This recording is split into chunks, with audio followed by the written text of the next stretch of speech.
Lieka vis mažiau laiko, kol mes galime važinėti su automobiliais, ant kurių sumontuotos vasarinės padangos, nes netrukus jas tiesiog privalėsime pakeisti į žiemines. Tačiau ar žinote, kur išmesti senas nereikalingas padangas? Jeigu ne, tai ši informacija, kurią parodysime dabar, kaip tik jums.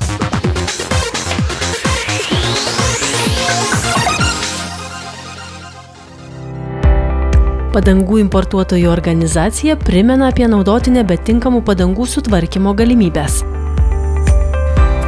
Padangų platintojai privalo priimti tiek senų padangų, kiek nusiperkate naujų.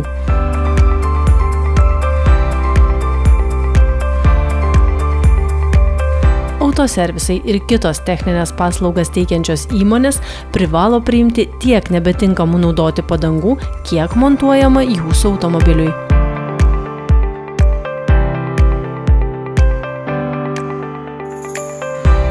Per metus 4-5 padangas galite palikti didelių gabaritų atliekų surinkimo aikštelėse. Artimiausia rasite pio.lt arba jūsų regiono atliekų tvarkymo centro puslapyje. Tausokime gamtą, tvarkykime atliekas atsakingai.